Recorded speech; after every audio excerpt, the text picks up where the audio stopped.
साहिब सतनाम बैठ जाइए।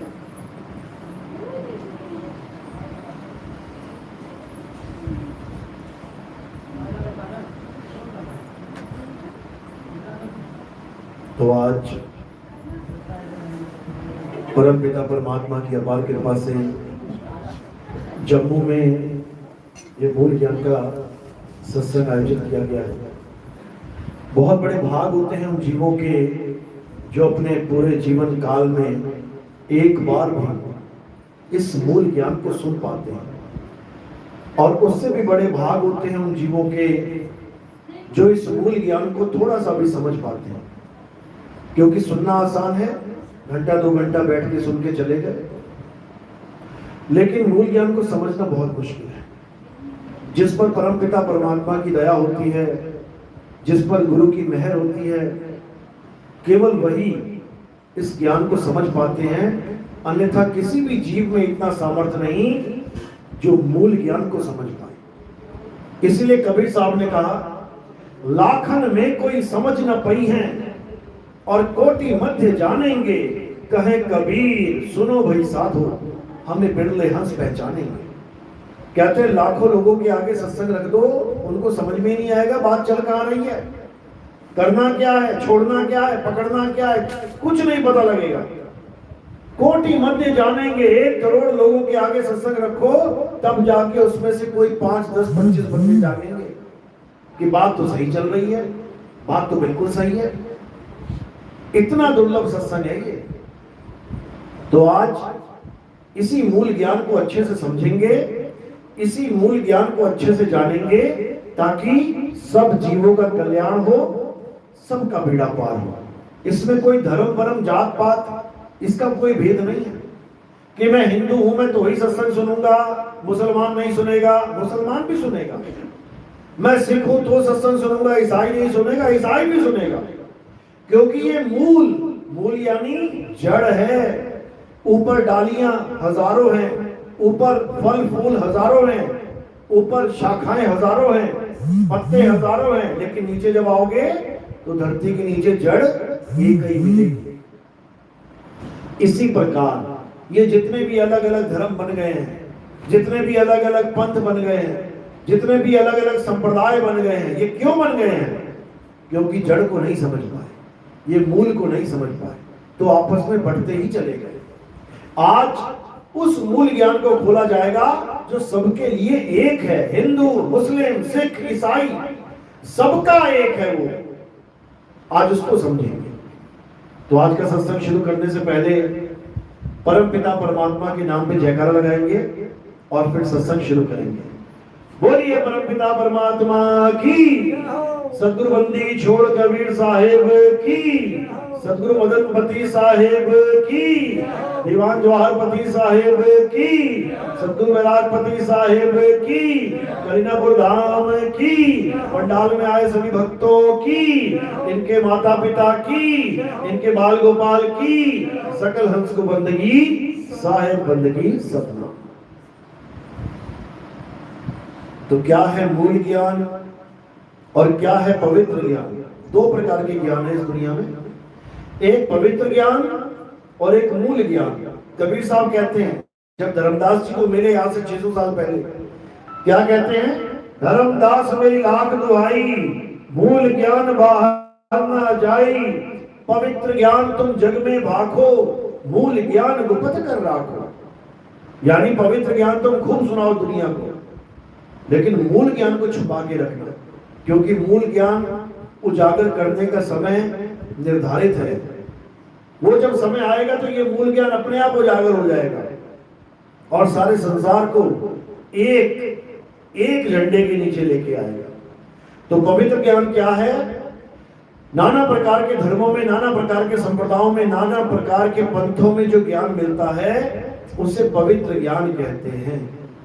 जैसे हिंदू है तो राम राम करो, मंदिर जाओ, पूजा पाठ करो, आरतियां गाओ, चालीसा करो, हवन यज्ञ करो, तीर्थ स्थान पे जाओ, नदियों में नहाओ।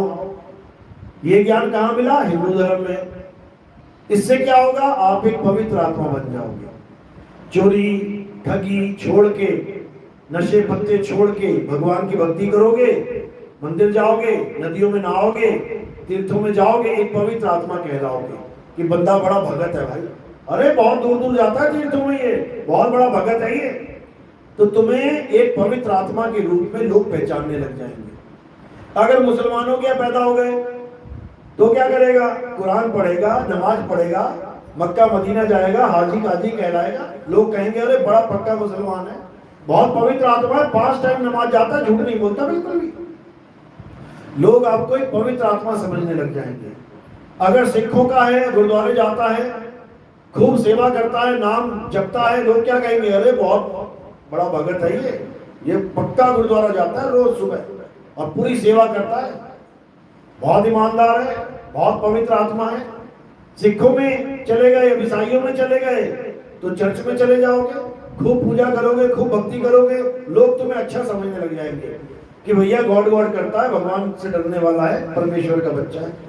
यानी चारों धर्मों में आपको पवित्र ज्ञान तो मिल गया, जैसे जैसे सिखाया था आपने सीख लिया, लेकिन मूल ज्ञान क्या है ये आपको पवित्र ज्ञान में नहीं मिलेगा। पवित्र ज्ञान समझ लो LKG से लेके 12वीं तक, और मूल ज्ञान समझ लो कि कॉलेज, डिग्री कॉलेज तक। तो ज्ञान ये भी जरूरी है और ज्ञान वो भी जरूरी है। ज्ञान शुरुआत यहां से होगी और ज्ञान की अंत वहां पे होगी। तो इसी प्रकार मंदिर, मस्जिद, गुरुद्वारा, चर्च जाना कोई बुरी बात नहीं, बहुत अच्छी बात है, इंसानों के लिए बने, जानवर थोड़ी नहीं जाएगा वहां पे। किसी भी धर्म में पैदा हो गए, जैसे धर्म वाला बता रहा है, कोई पंडित जी है, कोई काजी है, कोई नमाजी है, वैसे चलो, शुरुआत तो बहुत अच्छी है, लेकिन अंत पवित्र ज्ञान में नहीं होना चाहिए। यानी आपकी मृत्यु पवित्र ज्ञान में नहीं होनी चाहिए। मंदिर जाओ, मस्जिद जाओ, गुरुद्वारे जाओ, चर्च जाओ, लेकिन मरते दम तक मत जाते रहना। कारण क्या है? क्योंकि मूल ज्ञान कोई और चीज है, मूल ज्ञान कुछ और है, पवित्र ज्ञान कुछ और है। तो पवित्र ज्ञान जहां खत्म हो जाता है वहां से मूल ज्ञान शुरू होता है। शुरू पवित्र ज्ञान में क्या होता है? जो भी तुम्हें बताया जा रहा है उसकी पूजा करो, पाठ करो, हवन करो, यज्ञ करो, नाम जपो, किसका? किसी और का। हिंदू है तो राम राम करो, राधे राधे करो, ओम नमः शिवाय करो, यानी किसी और का नाम जपो, किसी और भगवान का। मुस्लिम है तो अल्लाह अल्लाह कर लो, कुरान पढ़ लो, नमाजें पढ़ लो किसी और के लिए। सिख है तो वाहिगुरु वाहिगुरु कर लो, किसी और का नाम। ईसाई है तो गॉड गॉड कर लो, हालेलुया कर लो, ईसा ईसा कर लो, किसी और का नाम। लेकिन मूल ज्ञान में क्या होता है? मूल ज्ञान में किसी और की पूजा नहीं होती है, किसी और का नाम नहीं जपा जाता है। मूल ज्ञान कहते हैं आत्म ज्ञान को, आत्म ज्ञान, किसी और का नहीं, आत्म ज्ञान।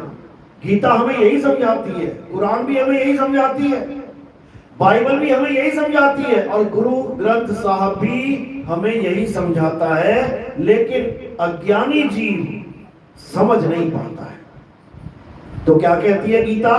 हे अर्जुन, जो अपनी आत्मा में रमण करते हैं, जो अपनी आत्मा में तृप्त हैं, जो अपनी आत्मा में संतुष्ट हैं, उनके लिए कोई धार्मिक कर्म कर्तव्य लागू ही नहीं होता। कौन सा अध्याय है, कौन सा श्लोक है?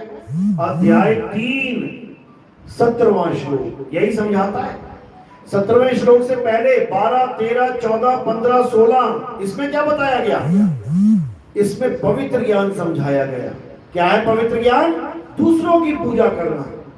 उसमें बताया जो लोग देवी देवताओं की पूजा नहीं करते, जो हवन यज्ञ नहीं करते, जो बचा हुआ अन्न प्रसाद के रूप में नहीं ग्रहण करते, वो सब पापी जीव हैं। बिल्कुल बोला है, सत्य बोला है। लेकिन ये पवित्र ज्ञान बोला है, ये काम वो करे जो मूल ज्ञान में नहीं है, ये काम केवल वो करे जो मूल ज्ञान नहीं समझ रहे हैं। और जो आत्म ज्ञान को समझ रहे हैं उनके लिए क्या बोला? अध्याय 3 17वां श्लोक, किंतु जो अपनी आत्मा में रमण करते हैं, किसी और की पूजा नहीं, किसी और का नाम जाप नहीं, किसी और की भक्ति नहीं, किसकी? अपने आत्म स्वरूप की। तुम्हारे दो स्वरूप हैं, एक तुम्हारा जीव स्वरूप है और एक तुम्हारा आत्म स्वरूप है। जीव स्वरूप में तुम अपने आप को आदमी, औरत, बच्चा, बूढ़ा, जवान समझते हो और आत्म स्वरूप में तुम अपने आप को अजन्मा जान लेते हो, अजन्मा। जीव स्वरूप में तुम्हारा डेट ऑफ बर्थ भी चलता है और डेट ऑफ एक्सपायरी भी चलती है, लेकिन आत्म स्वरूप अजन्मा है, नित्य है, शाश्वत है।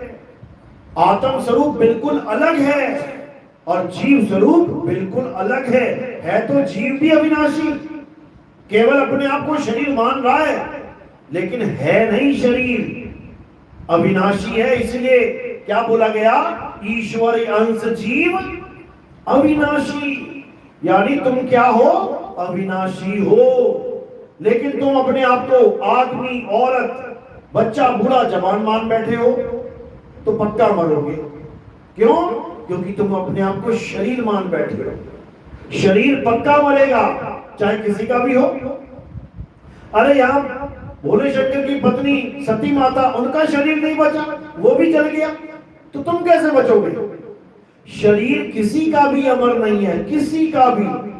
इसलिए गीता में बार बार समझाया गया, हे अर्जुन, तू और मैं शरीर नहीं है। गलती से भी मुझे शरीर मत मान लेना कि मेरी दो आंखें, दो कान, बाल, खाल, ये मैं खड़ा हूं, मैं नहीं हूं। ये तो मैंने शरीर धारण किया है इस अवतार के लिए और यही छोड़ दूंगा। पैर में तीर लगा, यही छोड़ दिया शरीर। शरीर में तीर लगा, मुझे नहीं लगा, मैं अजन्मा हूं। समझाते समझाते थक गए कृष्ण जी, लेकिन अज्ञानी जीव समझ ही नहीं पाया। उनको आज तक शरीर बना के पूजा करता रहा। शरीर तो छोड़ो, शरीर में तो तीर लग गया, खेल खत्म हो गया शरीर का। शरीर की तो पूजा छोड़ो, पत्थर को शरीर, पत्थर का कृष्ण जी बना के पूजने लग गए। इनसे पूछने वाला हो कोई, क्या कृष्ण जी पत्थर के थे या राम जी पत्थर के थे या हनुमान जी पत्थर के थे? पत्थर की तो वो थी एक जिसको श्राप लगा था, क्या नाम था उसका? अहिल्या। वो थी पत्थर की। अहिल्या की मूर्ति बनाओ पत्थर की, समझ में आता है कि पत्थर की थी। तुमने राम जी को भी पत्थर का बना दिया। अरे वो भगवान है, पत्थर को पैर लगा के इंसान बना देते हैं और ये कलयुग के इंसान ये भगवान को ही पत्थर बना देते हैं। बताओ, भगवान से भी बड़े हुए ये। तो ना तो राम जी शरीर है ना कृष्ण जी शरीर है। वो कौन है? वो आत्म तत्व है, वो आत्म तत्व है। और कृष्ण जी तो बिल्कुल क्लियर कहते हैं गीता में कि हे अर्जुन, जो मुझे नर रूप में जानते हैं, यानी आदमी रूप में समझते हैं, वो अज्ञानी जीव मेरे सत्य स्वरूप को नहीं जानते। मेरे सत्य स्वरूप को प्राप्त करने के लिए, मेरे सत्य स्वरूप को जानने के लिए कहां जाना पड़ेगा? अध्याय 4 34वां श्लोक। हे अर्जुन, अगर तुम मेरे स्वरूप को जानना चाहते हो, अगर तुम सत्य को जानना चाहते हो तो कहां जाओ? तुम ऐसे तत्वदर्शी संत की शरण में जाओ। नाम जपने वालों के नहीं कि कोई राधे राधे जपवा रहा है, कोई श्री कृष्णा, कोई हरे कृष्णा हरे रामा। नाम जपने वालों के पास नहीं भेजा कृष्ण जी ने। किसके पास बोला? तत्वदर्शी संत की शरण में जाओ। तत्वदर्शी संत का मतलब क्या होता है? जो तत्वों का ज्ञान रखता है, जो तुम्हें तत्व का दर्शन करा सके। तत्व कितने प्रकार के हैं? अध्याय 2 16वां श्लोक पढ़ो। हे अर्जुन, इस दुनिया में 2 प्रकार के तत्व हैं। कौन कौन से? एक असत्य और एक सत्य। असत्य क्या है? जो बनता और बिगड़ जाता है। जो पल पल बदलता है, जो सदा एक सा नहीं रहता, वो असत्य है। और सत्य क्या है हे अर्जुन? सत्य केवल एक है, और वो क्या है? आत्मा ही सत्य है।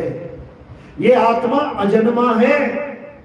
इस आत्मा को ना तो कोई शस्त्र काट सकता है, ना आत्मा को अग्नि जला सकती है, ना आत्मा को वायु सुखा सकती है, ना आत्मा को जल भिगो सकता है।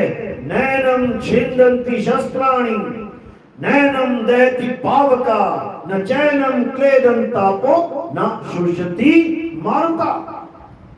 यही समझाया।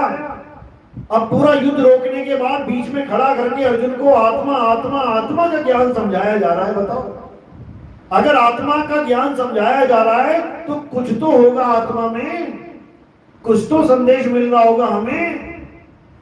यही संदेश मिल रहा है कि आत्मा को जान। शरीरों के पीछे पड़ेगा तो एक दिन शरीर नाश हो जाएगा। तो सारी उम्र क्या करता रहा? नाशवान शरीरों की पूजा करता रहा, भगवान समझ के। क्या भगवान नाशवान है? क्या भगवान भी मर जाता है क्या भाई? शरीर तो पक्का मरेगा, तो क्या भगवान भी मर गया? बिल्कुल नहीं, क्योंकि शरीर भगवान है ही नहीं। शरीर तो 5 तत्व का पुतला है। जब तक आत्मा साथ है चल रहा है, और जैसी आत्मा ने छोड़ दिया ये वहीं गिर जाएगा जमीन पे। तो इसको चलाने वाला कौन है? आत्म तत्व ही इसको चला रहा है। ये सारे नाम जितने भी ये बोल रहा है, जय श्री राम, अल्लाहू अकबर, जो बोले सोने हाल, सत श्री अकाल, हालेलुया, कोई भी नाम बोल रहा है, किसकी वजह से? आत्मा की वजह से। आत्मा ना हो शरीर में, बोल के दिखाए। भगवान का नाम तो क्या लेगा, अपना नाम ना बोल पाएगा कभी। तो आत्मा की वजह से ही सारे नाम निकल रहे हैं मुंह से। आत्मा की वजह से ही आपकी सांसें चल रही हैं। आत्मा की वजह से आपका दिल धड़क रहा है। आत्मा की वजह से आपके सारे कार्य पूर्ण हो रहे हैं। आत्मा की वजह से मंदिर, मस्जिद, गुरुद्वारे, चर्च बन रहे हैं। कौन बना रहा है? मजदूर बना रहा है। किसकी वजह से? आत्मा की वजह से। 20 मजदूर ले आओ और 20 की 20 आत्मा छोड़ दे, शरीरों को बना लेंगे क्या मंदिर? जिंदा मजदूर चाहिए, जिसके आत्मा है, मुर्दा नहीं बना पाएगा। तो कौन बना रहा है?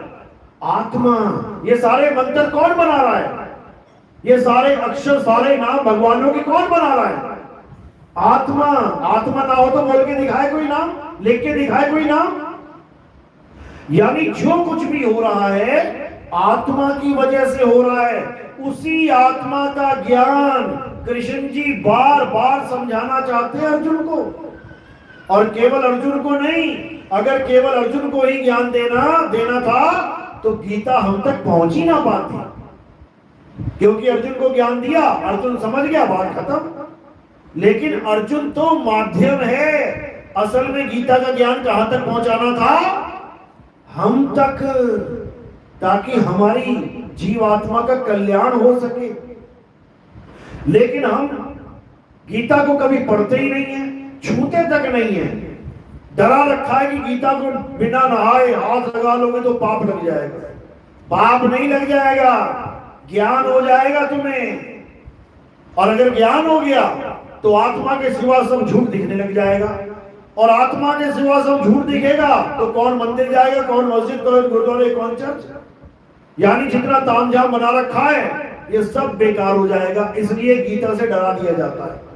गीता घर में नहीं रखनी चाहिए, महाभारत घर में नहीं रखनी चाहिए। क्यों? महाभारत का ही एक अंश है गीता। महाभारत क्यों नहीं रखनी चाहिए? महाभारत रखोगे तो भाई भाई में लड़ाई हो जाएगी। देखो कैसे डराया गया।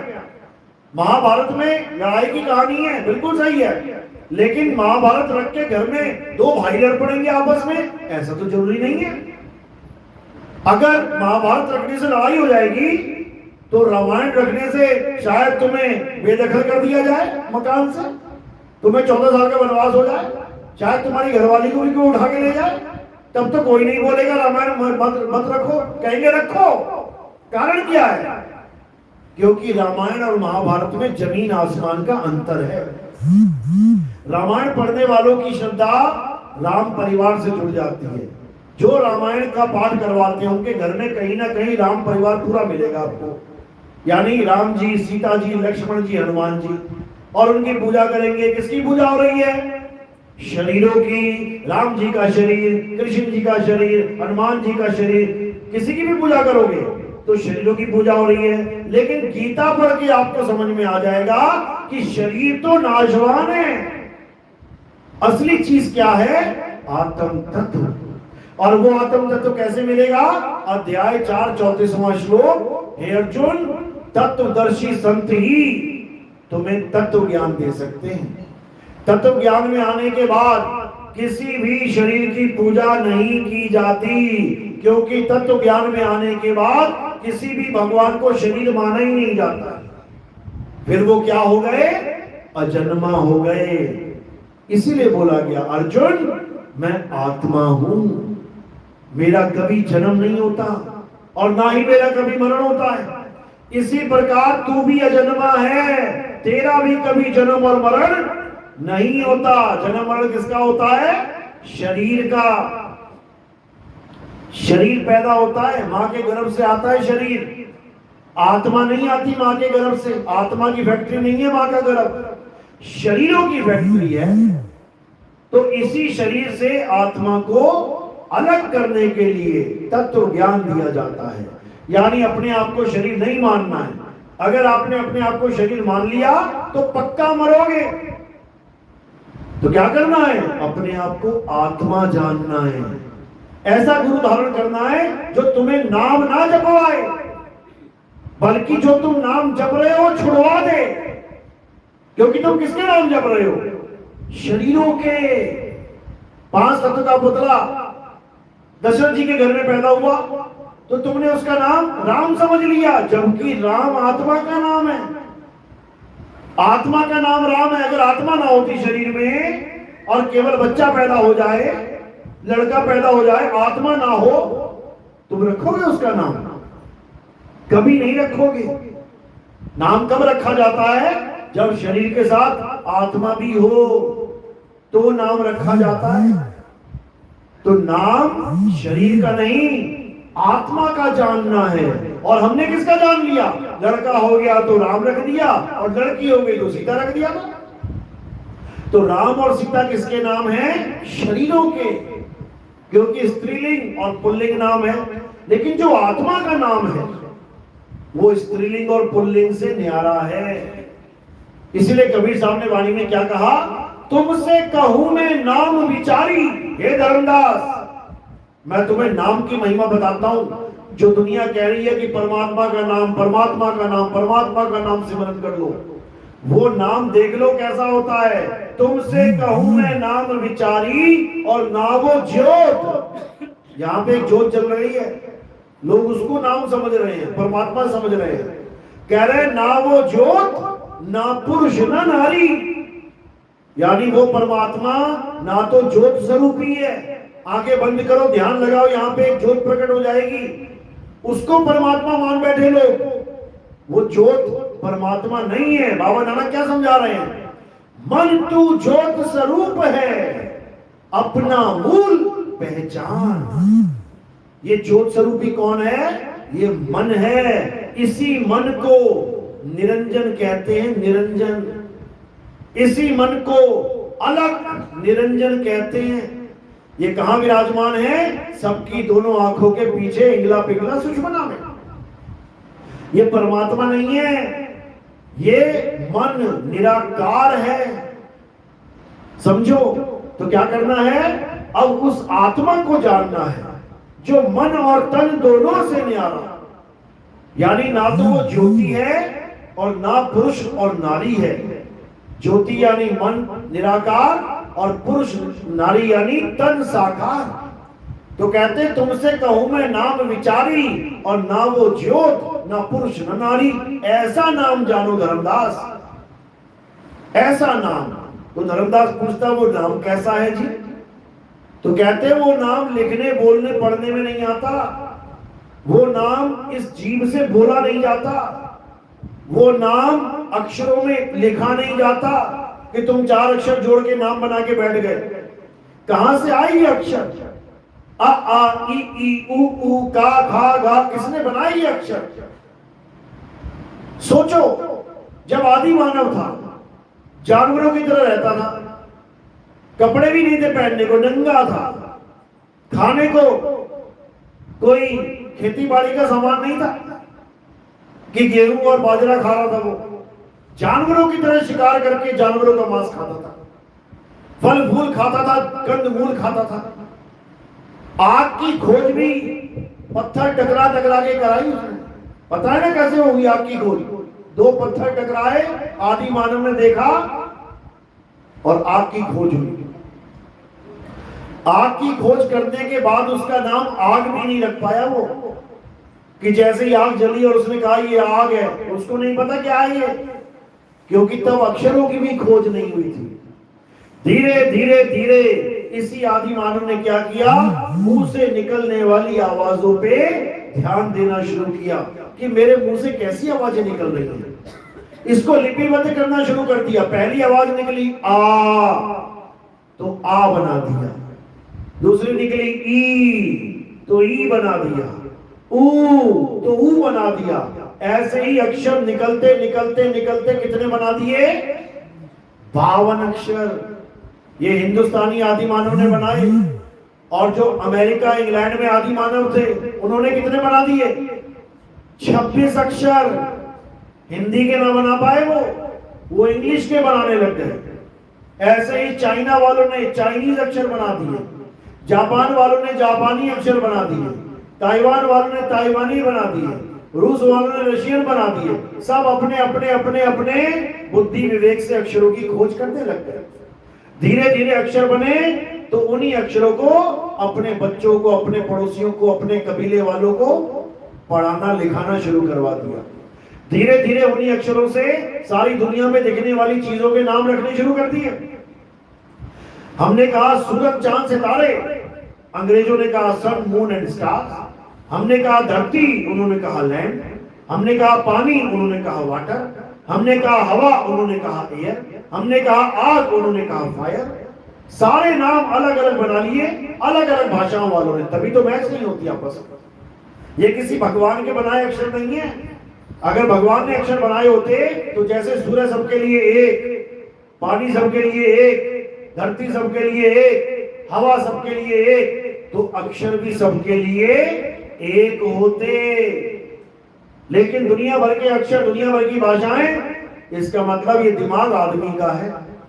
दुनिया भर के कपड़े, अलग अलग पहनावे, अलग अलग घरों के स्टाइल, ये सब इंसानी है, इसीलिए अलग अलग है। अलग अलग कल्चर, अलग अलग रहना सहना, खान पान अलग, क्योंकि इंसानी उपज है।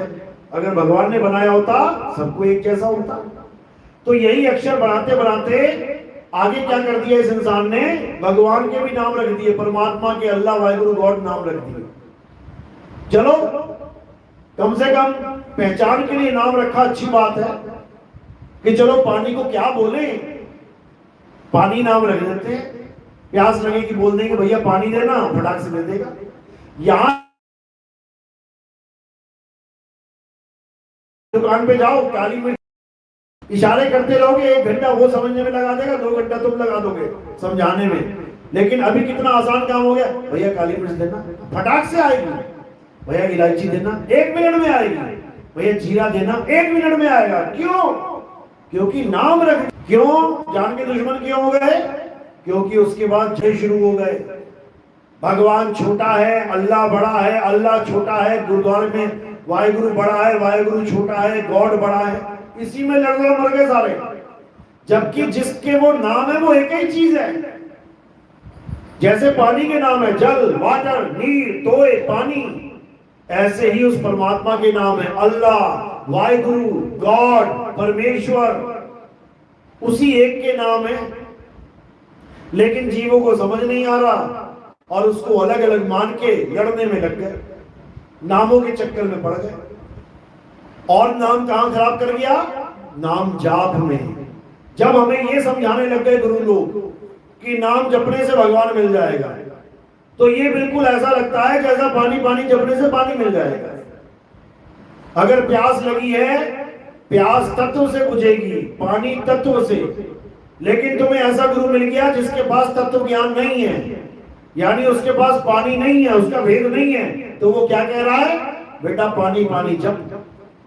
अंग्रेज गुरु मिल गया तो कह रहा बेटा वाटर वाटर जप, और मिल गया बेटा जल जल जप। यानी अलग अलग गुरु अलग अलग नाम देने लगे जपने के लिए, जबकि वो तत्व एक ही है। उस एक तत्व का ज्ञान ना होने के कारण अलग अलग नाम दान शुरू हो गए, आज भी चले हुए। कोई कह रहा है 5 नाम जप लो परमात्मा मिल जाएगा, ज्योत निरंजन ओंकार रारंकार सोहंग सतनाम। कोई कह रहा है 10 नाम जप लो, 10 नामी पंथ चला हुआ। कोई कह रहा है 2 नाम जप लो, कोई कह रहा है 3 नाम जप लो। जिसके मन में जो आ रहा है वही बोलता जा रहा है, और ये भोली संगत बेचारी उन्हीं गुरुओं के पीछे लगी पड़ी है। अरे कोई नाम नहीं जपना है, उसको जानना है जो तुम्हारे पास है, वो आत्मा तुम्हारे पास है, उसको जानना है। कबीर साहब समझा रहे हैं, मोह को कहां ढूंढे रे बंदे, तो तेरे पास में, ना मंदिर में ना मस्जिद में ना काबे कैलाश में, अरे नाम है जप में, और नाम है तप में, नाम है व्रत उपवास में। खोजी होए तुरंत मिल जाऊं, एक पल की तलाश में। अरे कहे कबीर सुनो भाई साधो, मैं तो हूं विश्वास में। विश्वास कब करना है, जब ये समझ में आ जाए कि वो कहां पे है। उन पे विश्वास नहीं करना कि जो मन कर रहा है उसी में विश्वास कर लो, कि भैया तुम्हारे लिए पत्थर होगा, मेरे लिए तो भगवान है। अगर तुम्हारे लिए भगवान है और तुम्हें पूरा विश्वास है, तो रात में मंदिर में ताला लगा के क्यों जाते हो? तुम्हें तो विश्वास है कि भगवान है, भगवान पे विश्वास नहीं है, और लोहे के ताले पे विश्वास है कि ये मेरे मंदिर की रक्षा कर देगा, ये गल्ला चोरी करने से बचा लेगा। भगवान नहीं बचा पाएगा, तो काहे का विश्वास है? झूठ क्यों बोल रहा है भाई? अगर मूर्ति पे विश्वास है तो बाहर ताला नहीं लगना चाहिए, नहीं तो झूठ बोल रहे हो। समझो, छोटा सा बच्चा 15-20 साल का, 10 साल का, अगर घर में बैठा और तुम जा रहे हो खेत में, तो उस पर भी विश्वास करके चले जाओगे कि चोरी नहीं होने देगा, ये कोई आएगा तो ये फोन कर देगा या पहचान लेगा कौन है। लेकिन तुम यहाँ 20 मूर्तियां लगा दो भगवान की, और गेट खोल कर चले जाना कहीं शादी में, तुम्हें उन 20 मूर्तियों पे विश्वास नहीं होगा कि ये मेरी रक्षा करेंगे, मेरे घर की रक्षा करेंगे। ये सत्य है, करके देख लेंगे। तो बात ये है कि विश्वास भी कहां करना है, जहां पूरा विश्वास हो कि ये मेरे विश्वास पे खरा उतरेगा। चौकीदार पे विश्वास करते लोग बाहर खड़ा कर देते दरवाजे के, कि ये खड़ा है ना चौकीदार, ये दरवाजे के गेटमैन खड़ा है ना, कोई जाने वाला नहीं अंदर, पूरा विश्वास है उस पर। और तुम वहां पे मूर्ति रख देना कि ये अंदर नहीं जाने देगी किसी को, तो क्या होगा? सब चले जाएंगे अंदर, नहीं रुक पाएगी। तो इसी को कबीर साहब समझा रहे हैं कि विश्वास किस पे करना है? आत्मविश्वास, अपनी आत्मा पे विश्वास करना है। ये जितने भी काम हो रहे हैं तुम्हारी आत्मा की वजह से हो रहे हैं। तुम सुबह से शाम जितने भी पैसे कमा रहे हो, अपनी आत्मा की वजह से कमा रहे हो। आत्मा की वजह से शरीर चल रहा है, शरीर चल रहा है तो पैसा आ रहा है, किसी भगवान के दया से नहीं आ रहा, ये तुम्हारे हाथों की मेहनत से आ रहा है। अगर लक्ष्मी जी पैसा देती होती, बांटती होती, तो भारत देश में कितने साल से लक्ष्मी जी की पूजा होती है? अब तक तो भंडार भरे होते, जन्मों जन्म बीत गए, दादा परदादा मर गए गरीबी में, आज भी लक्ष्मी जी की पूजा करके आस लगा रहे कि भंडार भर देगी। अरे उसने भरने होते तो पहली किस्त में भर देती, नहीं भरेगी वो, समझ लो। क्यों? क्योंकि तुम्हारी मेहनत से ही भरेंगे भंडार। रिक्शा चलाओगे 500 रुपए आएगा, और पूरे दिन लक्ष्मी जी की पूजा करोगे तो कितने आएंगे? 1 रुपए भी नहीं आएगा। तो इसी को, भ्रम को तोड़ना है कि ना मंदिर में ना मस्जिद में ना काबे कैलाश में, नाम है जप में। नाम जाप नहीं करना, जब तक आत्मज्ञानी नहीं, गुरु नहीं मिला, तब तक खूब करो, बहुत करो। क्यों? कम से कम पटरी पे रहोगे, कम से कम रब रब करोगे, भगवान भगवान करोगे, अल्लाह अल्लाह करोगे। लेकिन जब आत्मज्ञानी गुरु मिल गया, उसके बाद हे अर्जुन, उसके बाद इस जीव पे कोई धार्मिक कर्म करते हुए लागू ही नहीं होता। एक बार आत्मज्ञानी गुरु मिल गया और तुम्हें आत्मा का ज्ञान दे दिया तो तुम आत्मा में ही रमण करोगे, यही भक्ति बन जाएगी तुम्हारी।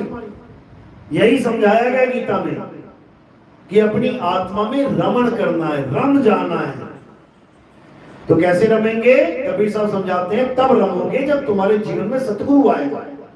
गुरु तो बहुत आ गई है, ये सारे गुरु ही बैठे हैं, अभी टीवी खोलो देखो गुरुओं का सत्संग चल रहा है, लेकिन सतगुरु नहीं है इनमें से कोई।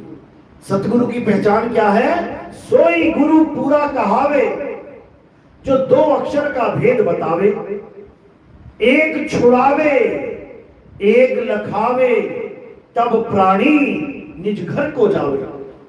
यानी दो प्रकार के अक्षरों का भेद। पहला अक्षर इंसान के द्वारा बनाए गए अक्षर, अ आ इ ई उ ऊ, ए बी सी डी, उड़ा एड़ा इड़ी, अलिफ बे ते पे, सारी भाषाओं के अक्षर। एक छुड़ाए, इन अक्षरों को छुड़वा दे। एक लखाए, वो आदि अक्षर का लखाव कराए, जिसको आत्मा कहते हैं। आत्मा तो आत्मा से पैदा होने वाले अक्षर छुड़वा दे और आत्मा को लखा दे, तब प्राणी निज घर को जाए, तब उसकी मुक्ति हो जाएगी, तब वो भाव बंधन से छूट जाएगा। यही गीता समझा रही है, यही संतों की वाणी समझा रही है, बाइबल भी यही समझा रही है कि तुम्हारी मुक्ति कब होगी? जब तुम्हारे जीवन में द होली स्पिरिट यानी पवित्र आत्मा का प्रवेश होगा। होली स्पिरिट, बाइबल वाले किसको मानते हैं? पवित्र आत्मा। कभी जाके देखना सत्संग में उनके, पवित्र आत्मा तुमको मैं आह्वान करता हूं, पवित्र आत्मा आ जाओ, पवित्र आत्मा हमारी रक्षा करो। पवित्र, अरे पवित्र आत्मा कहीं गई थोड़ी नहीं है जो आएगी। पवित्र आत्मा तेरे पास है। मुंह को कहां ढूंढे रे बंदे, मैं तो तेरे पास में। जो पास है उसका एहसास नहीं है और उसको समझ रहा है कि बहुत दूर है, बुलाना पड़ेगा उसको। वो तेरे पास ही है। कितना पास है? जितना दूध से घी पास है, जितना तिल के दाने से तिल का तेल पास है। ज्यों तिल माही तेल है और ज्यों चकमक में आग, तेरा साईं तुझ में है और जाग सके तो जाग। अब तुझ में है सुनते ही लोगों को क्या लगता है? तुझ में है यानी शरीर में है। परमात्मा को शरीर में ढूंढने लग जाते हैं, जबकि परमात्मा शरीर में नहीं रहता। शरीर में कौन रहता है? जीवात्मा। शरीरों में जीव रहता है। और कौन रहता है? शरीर में ब्रह्म और माया रहते हैं। ज्ञान कुंडली कबीर साहब की पढ़ेंगे, उसमें लिखा हुआ है साफ, कहते अलग पुरुष जब किया विचारा, लख 84 धागा डारा, 5 तत्व की गुदड़ी बीना, 3 गुणों से थाड़ी कीना, तामे जीव ब्रह्म और माया, समर्थ कैसा खेल बनाया।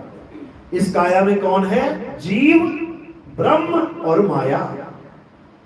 जीव बेचारा फंसा पड़ा है और ब्रह्म का ज्ञान प्राप्त कर रहा है और माया में उलझा हुआ है। तीनों से न्यारा पार ब्रह्म परमात्मा। एक है ब्रह्म और एक है पार ब्रह्म। ब्रह्म इस ब्रह्मांड का नायक है, ब्रह्म ब्रह्मांड को बनाता है और पार ब्रह्म ब्रह्मांड से निकालता है। दोनों में जमीन आसमान का अंतर है। तो लोग ब्रह्म को ही परमात्मा मानते हैं और कबीर साहब ब्रह्म से पार, उस पार ब्रह्म की बात करते हैं। तो बीचक में वाणी आती है, अरे ब्रह्म बड़ा की जहां से आया और वेद बड़ा की जिन निर्माया, ई मन बड़ा की जही मन माना और राम बड़ा की राम ही जाना। ब्रह्म ब्रह्म कबीरा फिरे उदास, तीरथ बड़ा या तीरथ का दास। कहते हैं ब्रह्म बड़ा की जहां से आया। लोग कहते हैं भगवान ने दुनिया बनाई और कण कण में विराजमान हो गए। कबीर साहब कहते हैं जब कण कण नहीं थे तब कहां विराजमान था वो आया कहां से ब्रह्म? कोई नहीं जानता। ये ब्रह्म कहां से आया है? कोई नहीं जान रहा है। ये पार ब्रह्म के देश से आया है। ब्रह्म बड़ा की जहां से आया और वेद बड़ा कि जिन निर्माया। लोग कहते हैं वेद ऐसा वेद, अरे सोचो जिसने वेद को लिखा वो कितना बड़ा है। 4 छोड़ो 40 लिख देता वो। ताजमहल बड़ा या ताजमहल को बनाने वाला बड़ा?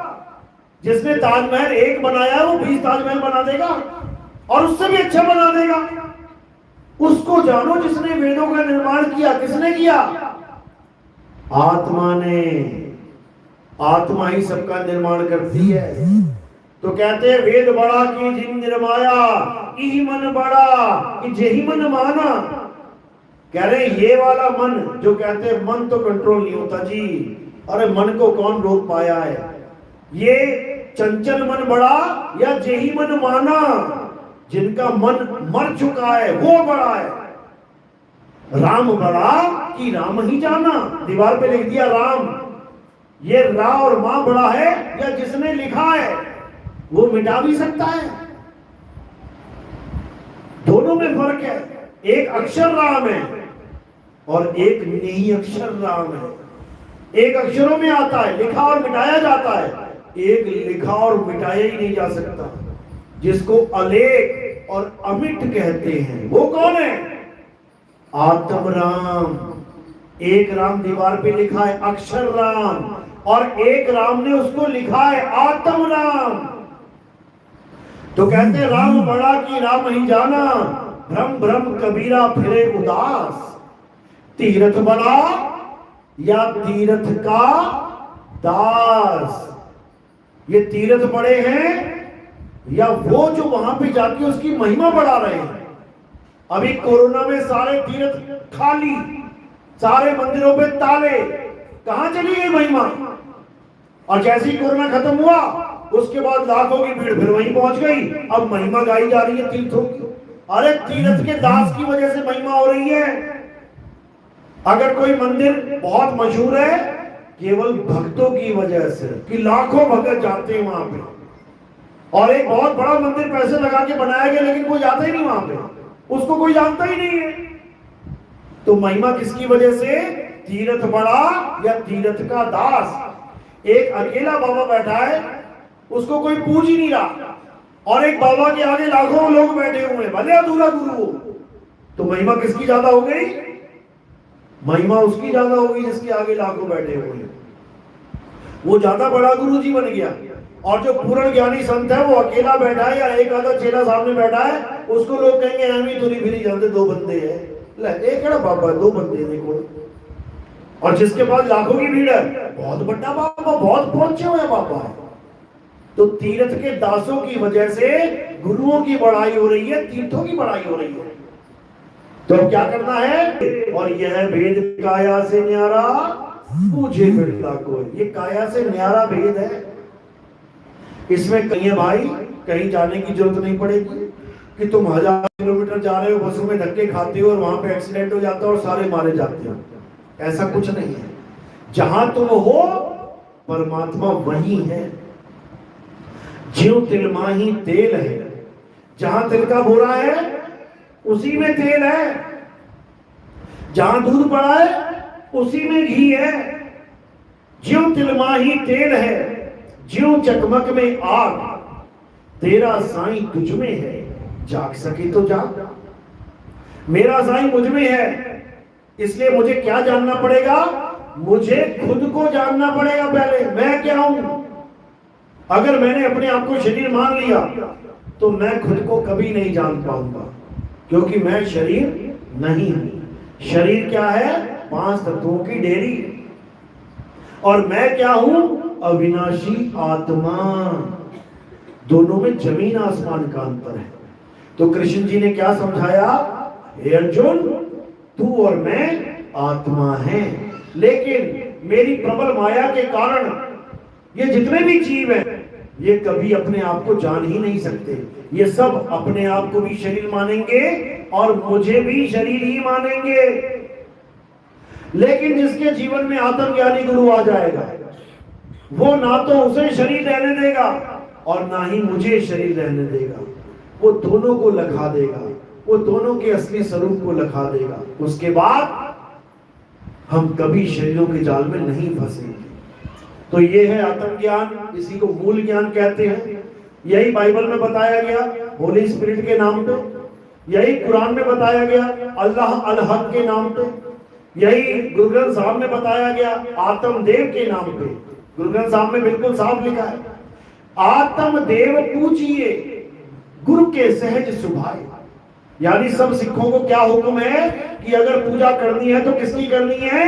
केवल आत्म देव की। लेकिन आत्मा का ज्ञान ना होने के कारण किसकी पूजा चल रही है? खुद देख लो, आत्मा की पूजा कोई नहीं कर पाया। तो कबीर साहब भी यही समझा रहे हैं कि आत्मा को जानो, जल में मीन प्यासी मोहे देखत आवे हांसी, आत्म ज्ञान बिना नर भटके कभी काबा कभी काशी। यानी आत्मा का ज्ञान ना हो तो नर भी भटकेगा। नर कहां भटकेगा? काबा काशी में। और उसके बाद शरीर खत्म हो जाएगा, इंसान चूल्हा खत्म। उसके बाद जंगलों में भटकेगा, 184 में जाके। तो साहिब समझा रहे हैं, चेतावनी दे रहे हैं, अरे 184 भुगत के अब पौ पे अटका आए, अब की पासा ना पड़ा तो फिर 84 जाएगा। यानी 84 लाख योनियों में भ्रमण करने के बाद एक बार इंसान जन्म मिलता है। ये मिल गया तुम्हें और 100 में से 70% निकल गया। समझ लो, जिसकी उम्र 40 से 50 साल हो गई है, अब मान लो ज्यादा लंबा खेल नहीं है, 8 10 साल 15 20 साल ज्यादा से ज्यादा। देख लो कितने कितने साल के लोग मर रहे हैं। अब तो 30-30 साल के लड़कों को अटैक आने लगते हैं। 50 और 60 के बीच में कोई गारंटी नहीं है कि 60 पार होगा कि नहीं, और 60 का हो गया तो 70 तक तो निपट ही जाएगा। तो मात्र 20 साल हमारे पास रह गए हैं, और अगर उस 20 सालों में भी हमें आत्मा का ज्ञान नहीं हुआ तो फिर मरने के लिए तैयार हो जाओ और वापस 84 में जाने के लिए तैयार हो जाओ। कबीर साहब यही समझा रहे हैं कि दूसरों की पूजा करने में और अपने आप को जानने में क्या फर्क है। दूसरों की पूजा करके तुम कभी ये नहीं जान पाओगे कि तुम आत्मा हो। यानी दूसरों की पूजा करोगे, किसी भी भगवान की पूजा करोगे तो समझ लो कि तुम्हें एक दिन मरना ही पड़ेगा, क्योंकि तुम जान ही नहीं पाए कि तुम क्या हो। तुम अपने आप को आदमी औरत मानते रहे और भगवान को भी आदमी औरत मानते रहे। शंकर जी पार्वती, राम जी सीता जी, कृष्ण जी राधा जी। क्या माना? आदमी औरत, आदमी औरत, आदमी औरत। तुम भगवान को भी आदमी औरत मानते रहे और खुद को भी आदमी औरत मानते रहे। तो आदमी औरत तो पक्का मरेगा। देखो कौन मरता है, किसको भूखने जाते हो, या आदमी या औरत? तो आदमी औरत तो मरेंगे। यानी तुम नहीं जान पाए तुम कौन हो, तुम अपने आप को आदमी औरत मानते रहे तो पक्का मरोगे। और आत्मज्ञान में क्या होता है, तुम ये जान जाते हो कि तुम एक आत्मा हो, शरीर नहीं हो। अब तुमने जान लिया कि मैं एक आत्मा हूं, तो कब मरोगी? आत्मा कब मर जाती है? 100 साल बाद, 200 साल बाद, 1000 साल बाद, लाख साल बाद, करोड़ साल बाद, अरब साल बाद, खरब साल बाद। अरे गिनती खत्म हो जाएगी, ये आत्मा फिर भी नहीं मरेगी। तो अगर तुमने ये जान लिया कि तुम एक आत्मा हो तो तुम क्या हो जाओगे? अमर हो जाओगे, अमर। क्योंकि उसके बाद तुम्हारी कभी मृत्यु होगी ही नहीं। मृत्यु किसकी होगी? इस नाशवान काया की, जिसको ढो ढो के उठा उठा के घूम रहे हम लोग। जब अंत समय आएगा तो इस नाशवान काया को ऐसे छोड़ दोगे, छोड़ोगे, मरोगे नहीं। ये मैंने छोड़ा है, मर नहीं गया मैं। मरा कौन? जिसको छोड़ा है वो मरा, मैं थोड़ी नहीं मरा। इसी प्रकार जब तुम आत्मा हो जाओगे तब तुम शरीर को छोड़ोगे, मरोगे नहीं। कहते भी है ना, मेरे पिताजी ने शरीर छोड़ दिया। कितने बजे छोड़ा? 5 बजे छोड़ दिया। तो मरा कौन? शरीर मरा, जिसको जलाने के लिए लेके जा रहे हो। पिताजी ने तो छोड़ दिया, पिताजी थोड़ी नहीं मरा है। समझो इसको, कोई नहीं मरता, कभी नहीं मरता। तुम कार्ड पे खुद ये गवाही देते हो लिख के कि मेरे पिताजी का स्वर्गवास हो गया। तुम खुद बताना चाहते हो दुनिया को कि मरे नहीं है। कहां चले गए? स्वर्गवास। यानी पहले वास कहां था? पहले जम्मू में वास था, अब वास कहां कर रहे हैं? स्वर्ग में, यानी चले गए, मरे नहीं। जैसे आज जम्मू में हो, कल मुंबई चले जाओ, चले गए, मरे नहीं। अगर मरी गए तो स्वर्ग कौन जा रहा है फिर? तो कोई नहीं मरता, मरता कौन है? शरीर, और ये मरेगा ही एक दिन। तो क्या करना है? इस मनुष्य चोले को पाने का क्या लक्ष्य है? आत्म ज्ञान। अपनी आत्मा को जानो कि वो क्या है। उसी आत्मा को जानने के बाद तुम और परमात्मा एक हो जाओ, एक। तो क्या बोला? सोई जाने जेहू देई जनाई, और जानत तुम ही हुई जाई। यानी परमात्मा की दया होती है तब जाके कोई आत्मज्ञानी गुरु तुम्हारे पास आता है और तुम्हें आत्मा का ज्ञान देता है। आत्मा को जानते जानते जानते तुम आत्मा ही हो जाते हो, आत्म देव हो जाते हो। फिर तुम में और परमात्मा में कोई भेद नहीं रह जाता।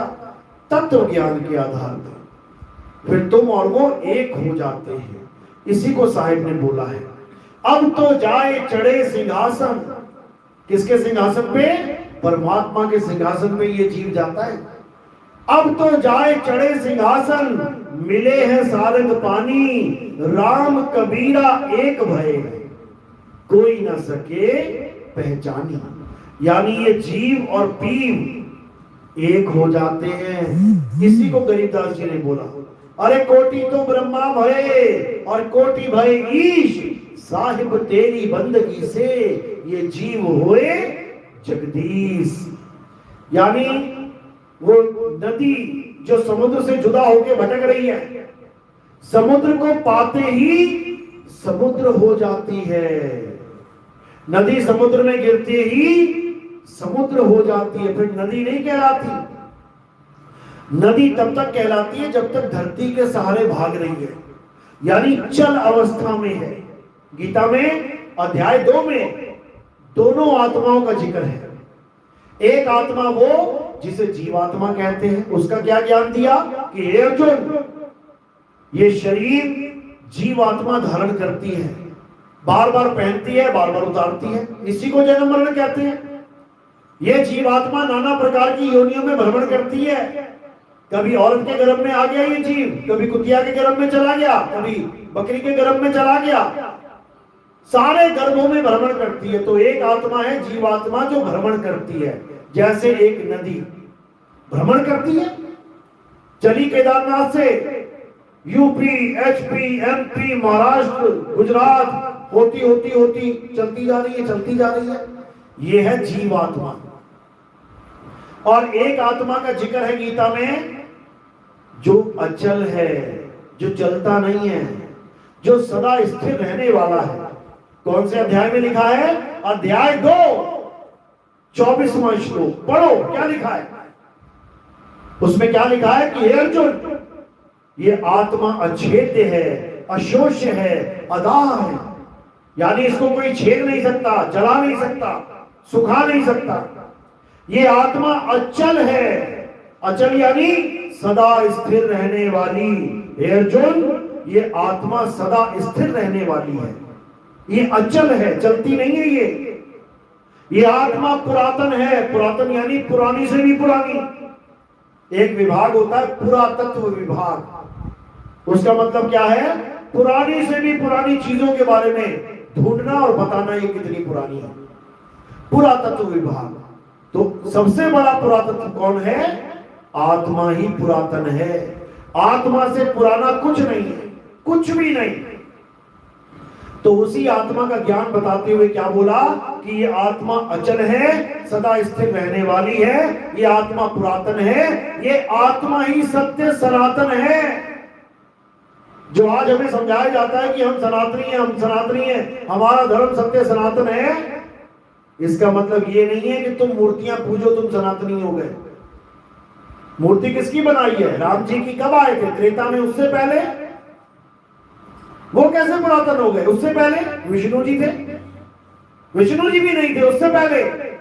अलग निरंजन था। अलग निरंजन से भी पहले वो कौन है? वो आत्मदेव है। आत्मदेव से पहले कोई नहीं है। देवों के देव महादेव आत्मदेव हैं। उसी आत्मदेव की पूजा करने वाले को सत्य सनातनी कहते हैं।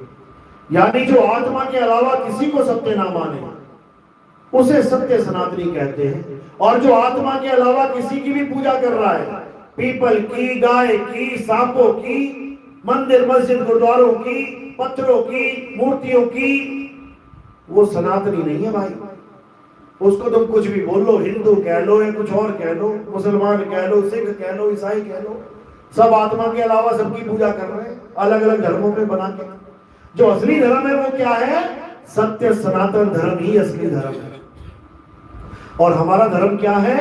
आत्मदेव को जानना, आत्मा को पहचानना। हे अर्जुन, जो सुख और दुख दोनों से ऊपर उठ के, जो तन मन 5 तत्व 25 प्रकृति 3 गुण इन 10 इंद्रियों से ऊपर उठ के आत्म तत्व को जान लेते हैं, वो स्थित प्रज्ञ कहलाते हैं। वही है असली सच्चे सनातनी। उनका कभी जन्म और मरण नहीं होता। वो इस भव सागर को पार कर देते हैं। वो मुझे यथार्थ रूप में जान लेते हैं। वो मुझे कभी शरीर नहीं मानते। मुझ में और उसमें कोई फर्क नहीं रह जाता। तत्व ज्ञान के आधार से हम एक ही हो जाते हैं। बस इतना ही समझना है। अगर ये समझ लिया तो समझो कि आप सत्य सनातनी हो गए। अब आपको कोई भरमा नहीं सकता। नहीं तो देख लो कितने हिंदुओं को मुसलमान बनाया जा रहा है, कितने हिंदुओं को ईसाई बना दिया। पंजाब में इतना बुरा हाल है कि हिंदू छोड़ो सिख धर्म वाले भी हालेलुया हालेलुया करते फिर रहे हैं। गुरुद्वारे वाले चिंता में आ गए कि ये तो सारे पंजाबियों को ईसाई बना देंगे। ऐसा हाल हो गया। केरल में 50% आबादी जो पहले 100% हिंदू थे, अब मुसलमानों ईसाई हो गए हैं। अब सरकारें बदल गई हैं वहां की, हिंदू वोट बचा ही नहीं है। समझो, हिंदू धर्म वाला कभी भी कन्वर्ट हो सकता है, लेकिन एक सच्चा सनातनी किसी माई के लाल में दम नहीं है जो उसको बदल के दिखा दे। क्यों? क्योंकि वो उसके साथ जुड़ जाता है जिससे सारी दुनिया चल रही है। बिना आत्मा के चलेगा कोई क्या? बिना आत्मा के ईसा मसीह चलेगा क्या? या बिना आत्मा के बाबा नानक चलेंगे क्या? या बिना आत्मा के और कोई चल के दिखाएगा क्या? तो सच्चा सनातनी उससे जुड़ जाता है जिसको आत्म तत्व कहते हैं। इसीलिए बोला गया था, जब आएगा भीषम मीसा, ना रहेगा ईसा, ना रहेगा मूसा, राज करेगा जगदीशा। भीषम मीसा का मतलब होता है पूर्ण ज्ञान, क्योंकि हिंदू धर्म में पूर्ण ज्ञान नहीं है। हिंदू धर्म का मतलब होता है जो हिंदू देवी देवताओं की पूजा करे। असली ज्ञान क्या है? सत्य सनातन धर्म में असली ज्ञान है। और इस दुनिया में एक ही धर्म है, 2 4 5 7 नहीं है। बाकी तो केवल पंथ हैं और नामों से चल रहे हैं। ईसा आए तो ईसाई हो गए, बाबा नानक आए तो सिख हो गए, मोहम्मद साहब आए तो मोमिन हो गए। समझो, बुद्ध आए तो बौद्धिस्ट हो गए, जैन आए तो जैनी हो गए। यानी किसी आदमी के द्वारा चलाया हुआ धर्म है ये। लेकिन जो सत्य सनातन धर्म है वो किसी आदमी का बनाया हुआ नहीं है। वो सदा से था, सदा है, सदा रहेगा। सत्य सनातन धर्म को कभी किसी से खतरा भी नहीं है कि सत्य सनातन धर्म का नाश हो जाएगा। आत्मा का नाश कर देगा क्या कोई? सारी दुनिया के पीर पैगंबर औलिया, सारी दुनिया के देवी देवता, सारी दुनिया के ऋषि मुनि एक साइड खड़े होके भी अगर आत्मा को श्राप दे दे, आत्मा तू मर जा, मर जाएगी क्या? वो ना मरने वाली। तो उसी आत्मा के ज्ञान को जानना है, उसी आत्म तत्व को पहचानना है, तब आप पक्के सत्य सनातनी हो जाएंगे। और अगर इन पेड़ पौधों की पूजा करने लगे तो पता क्या होगा? तो तुम पेड़ पौधे बना दिए जाओगे। तुम गाय की, सांपों की पूजा करने लगे ना तो गाय और सांप ही बन जाओगे। जड़ भरत नाम का एक ऋषि था, भागवत में आती है उसकी कहानी। जड़ भरत नाम का एक ऋषि था, सारी उम्र ओम नमः शिवाय ओम नमः शिवाय हरे रामा हरे कृष्णा करता रहा, वेद पुराण पढ़ता रहा, पूजा पाठ करता रहा, बूढ़ा हो गया।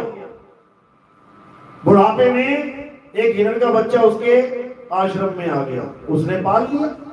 अच्छी बात है, जानवर को पाल रहा है, जीव को पाल रहा है, खूब प्यार करे, खूब खिलाए पिलाए, अच्छी बात है, खिला रहा है पिला रहा है, रक्षा करे जानवरों से, कोई मार ना दे इसे, अच्छी बात है, एक जीव की रक्षा कर रहा है। उसके बाद एक दिन भजन में बैठा है, नाम जप रहा है, नाम जपते जपते मृत्यु आ गई। अब जैसी मृत्यु आई तो उसका ध्यान कहां जा रहा है, अरे हिरण का बच्चा, कोई जानवर ना खा जाए, भूख लगेगी तो कौन उसको घास देगा, प्यास लगेगी कौन पानी देगा, मैंने तो बांध रखा है इसको, ये तो बना बना मर जाएगा। अच्छा सोच रहे कि बुरा सोच रहे हैं हिरण के बारे में?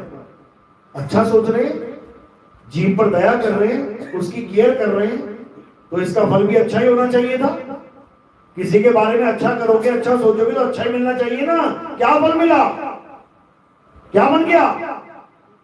सुनी कहानी की नहीं? हिरण का बच्चा बन गया। हिरण का बच्चा बन के हिरण के गर्भ में बैठ गया जाके। उसके बाद जब बाहर आया तो शेरों ने दौड़ाया, भाग रहा है बचता हुआ, कह रहा बाप रे बाप कहां फंस गया मैं।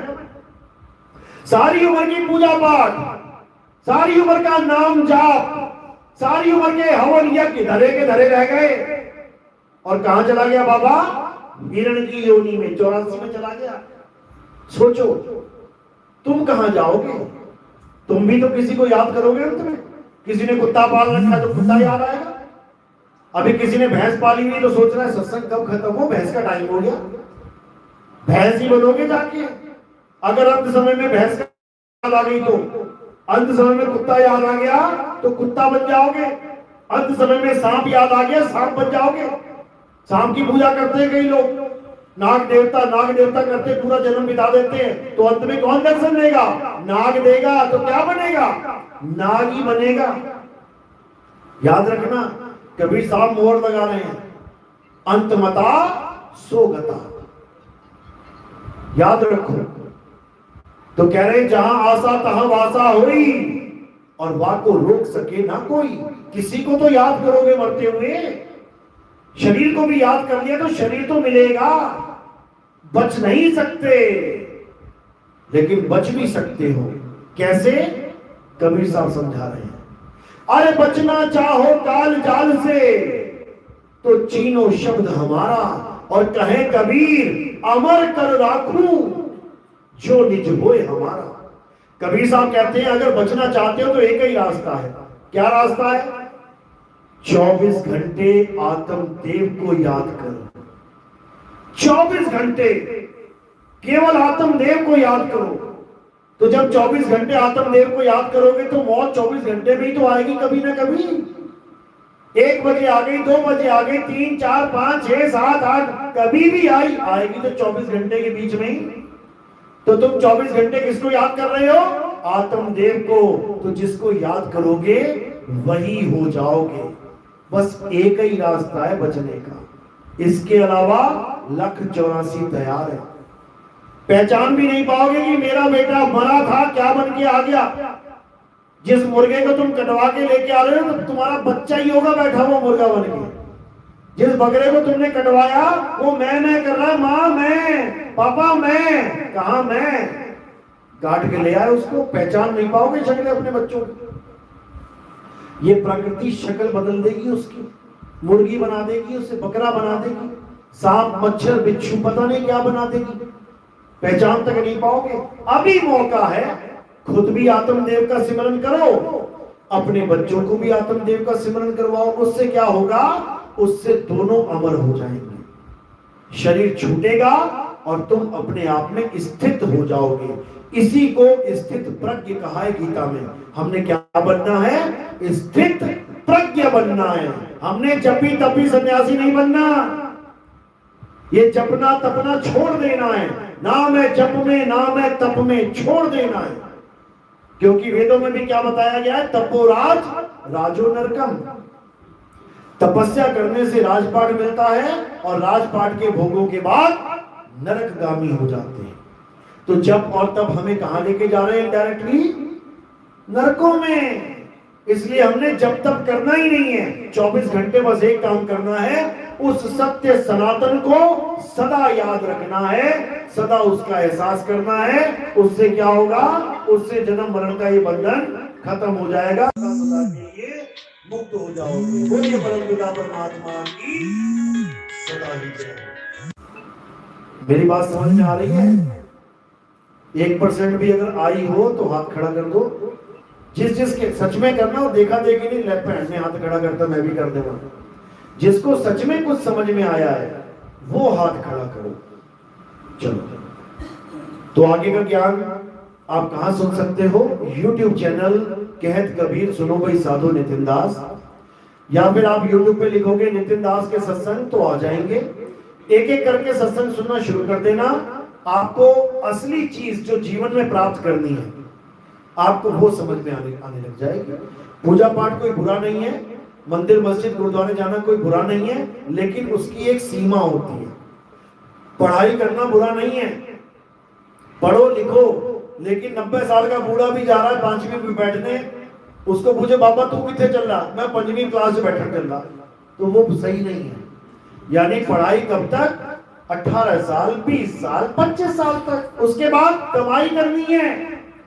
अगर तुम्हारा बच्चा सारी उम्र पढ़ाई करता रहे ना, मरते जब तक तुम कहोगे फिटे मुंह तेरे, पढ़ता ही रहा सारी उम्र, कमाए तो है नहीं कुछ। इसीलिए मंदिर मस्जिद गुरुद्वारा चर्च पढ़ाई का काम करवाते हैं। पढ़ाई यानी वहां पे ग्रंथ है, ग्रंथ पढ़ते हैं ना। मंदिर गए तो क्या पढ़ेंगे? गीता। मस्जिद गए तो क्या पढ़ेंगे? कुरान। गुरुद्वारे गए तो क्या पढ़ेंगे? गुरु ग्रंथ साहब। चर्च गए तो क्या पढ़ेंगे?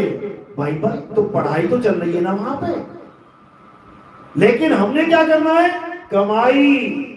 तो पढ़ाई खत्म करके कमाई करना है। कहते ना बाबा ये बड़ी कमाई वाला बाबा है, ये कोई नहीं कहता बड़ी पढ़ाई वाला बाबा है। पढ़ाई को तो बिल्कुल जीरो बोला है। पोथी पढ़ पढ़ जग मुआ और भयो ना पंडित कोई, एक है आखर बीव का और पढ़े से पंडित होए।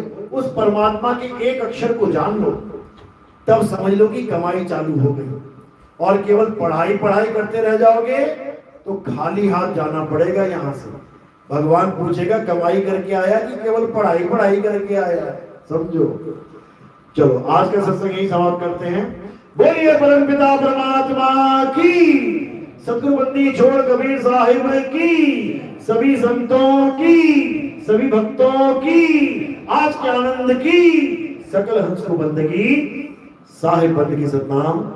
अब आरती का समय है। आरती कैसे करते हैं समझ लो।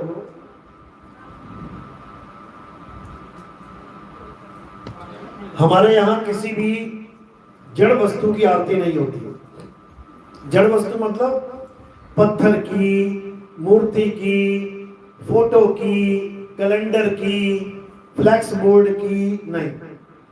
हमारे यहाँ जड़ वस्तु यानी निर्जीव की आरती नहीं होती। जो मुर्दा है उनकी आरती नहीं होती। हमारे यहाँ किसकी आरती होती है? हमारे यहाँ आत्मा की आरती। आत्मा की। मेरे पास आत्मा है ना, है कि नहीं है? आत्मा की आरती होती है। आत्मा की आरती कैसे होती है समझ लो। जब आरती चलेगी तो एक एक करके आएंगे और थोड़े से फूल इतने से मेरे सिर के ऊपर रख देंगे। सिर के ऊपर लगने का मतलब क्या है समझ लो। सिर के ऊपर रखने का मतलब है कि मैंने पैर से लेके, पैर का अंगूठा जहां शुरू होता है वहां से लेके सिर की चोटी तक, ये क्या है? नाशवान शरीर। मैंने ये फूल नाशवान शरीर को नहीं बल्कि शरीर से परे उस अविनाशी आत्मा को समर्पित किए। यानी पूरे शरीर को बाईपास कर देना है आपने और ये फूल आत्मदेव को समर्पित कर देने हैं। तो ये आत्मा की आरती होती है। और कोई प्रचार प्रसार में योगदान करना चाहेगा, क्योंकि हमारा प्रचार टीवी में भी चलता है। आपके घरों में टीवी है, आप सुबह साधना टीवी और ईश्वर टीवी अगर आपके यहाँ आता है आप देखोगे तो सुबह 6:30-7 बजे बैठ जाना टीवी खोल के। जैसे ही आप खोलोगे आपको बहुत सारे बाबा जी दिखाई देने लगेंगे। एक एक घंटा, दो दो घंटा बाबा जी आएंगे और क्या बोलेंगे? भगवान का नाम जपो, भगवान का नाम जपो, भगवान का नाम जपो। जैसे ही बाबा जपो जपो करके जाएगा, इतने में मैं आ जाऊंगा और मैं क्या बोलूंगा? नाम छोड़ो, नाम छोड़ो, नाम छोड़ो और आत्मा से अपने ध्यान को जोड़ो। तो जब ये कोई विवेकी हंस सुनता है तो मेरा नंबर नीचे दे रखा है टीवी में। लोग उसी वक्त फोन करते हैं मुझे कि बाबा जी नाम जपवाने वाले तो लाखों पंथ चल रहे हैं, सब कह रहे हैं हमसे नाम ले लो, हमसे नाम ले लो, और तुम कह रहे हो हमसे नाम छुड़वा लो, ये सारे नाम जाप छोड़ दो, ये कौन सा ज्ञान चल पड़ा भाई? तब उनको YouTube चैनल से जोड़ दिया जाता है जहां पर उनको फ्री सत्संग मिलते हैं। टीवी में अपना प्रोग्राम देने के हमें लाखों रुपए देना पड़ता है, YouTube में फ्री चलता है। बस मोबाइल चार्ज करवा लो, रिचार्ज कर लो या वाईफाई से जुड़ जाओ, सत्संग पूरा दिन सुनते रहो। 1 घंटे का प्रोग्राम देने के लिए 20 लाख रुपए देना पड़ता है हर महीने, और YouTube में फ्री चलता है, दिन रात सुनते रहो। तो आपकी दी हुई सेवा हम कहां लगाते हैं? हम टीवी चैनल्स में लगाते हैं। हमने कोई आश्रम नहीं बनाया। 2010 से मैं प्रचार कर रहा हूं, आज तक हमने एक भी आश्रम नहीं बनाया और ना ही हमने अंत समय तक कोई आश्रम बनाना है। अगर भारत का बेड़ा गर्क कर किसी ने किया है तो इन आश्रमों ने ही किया है। पहले तो बाबा जी कुटिया में रहते हैं, फिर धीरे धीरे धीरे संगत बढ़ती है तो कुटिया रास नहीं आती थी। फिर बाबा जी क्या करते हैं? बड़े बड़े आश्रम बनाने शुरू कर देते हैं। फिर उनको आम फर्श रास नहीं आता, फिर क्या करते हैं? फिर संगमरमर लगवाना शुरू कर देते हैं। और संगमरमर चीख चीख के कह रहा है कि मेरा नाम है संगमरमर, मेरा संग करेगा तो पक्का मरेगा, संगमरमर। लेकिन बाबा को समझ ही नहीं आ रहा है, बाबा दे संगमरमर, दे संगमरमर लगवा रहा है। ये सारा लगवा के बाबा जी चला जाता है। अंत समय तो सबका आना है। उसके बाद चेले लड़ते हैं, मैं बैठूंगा गद्दी पे, मैं बैठूंगा, मैं जमीन का मालिक हूं, मैं जमीन का मालिक। लाखों करोड़ों की जमीनें खरीद ली इन लोगों ने। दुनिया को कह रहे हैं मोह माया त्यागो और खुद के भंडार भर लिए। तो ये सब माया का खेल है। हमने ना तो कभी कोई आश्रम बनाया है और ना ही मरते दम तक, हालांकि मैंने मरना तो कभी नहीं है, लेकिन इस काया के मरते दम तक कोई आश्रम हमने बनाना भी नहीं है। अगर कोई बनेगा तो वृद्ध आश्रम बनेगा, जिनके माँ बाप बेचारे सड़कों पे रातों रात बेचारे भूखे प्यासे, घर वाला तो बीवी के कहने पे छोड़ गया सड़क पे, लेकिन कहां जाए वो बेचारी माँ? दिमागी हालत ठीक नहीं है, अरे माँ पागल होगी, इसको दिल्ली छोड़ा, कहते रिश्तेदार के यहाँ चले गए। हजारों लोग बेचारे बैठे हैं। तो हमारा एक ये भी लक्ष्य है कि गांव गांव में एक वृद्ध आश्रम बनाया जाएगा। इसलिए गांव गांव में बनाया जाएगा कि कोई अपने माँ बाप को छोड़े ही नहीं, क्योंकि दूसरों के माँ बाप को देखेगा, देख बैठे हो बेचारे, तो अपने माँ बाप को छोड़ने की हिम्मत नहीं करेगा। ये भविष्य की प्लानिंग है हमारी, अभी ऐसी कोई प्लानिंग नहीं है कि आज ही स्टार्ट करना है। तो इसी प्रकार जो सेवा होगी वो जनता की सेवा होगी, भक्तों की सेवा होगी, बुजुर्गों की सेवा होगी। तो अब आरती स्टार्ट करेंगे। आरती जैसे स्टार्ट होगी सब खड़े हो जाएंगे और धीरे धीरे करके एक लाइन में आके आरती करके यहीं से पीछे होके बैक चले जाएंगे। बोलिए परमपिता परमात्मा की सदा ही जय हो। साईं बंदगी सतनाम।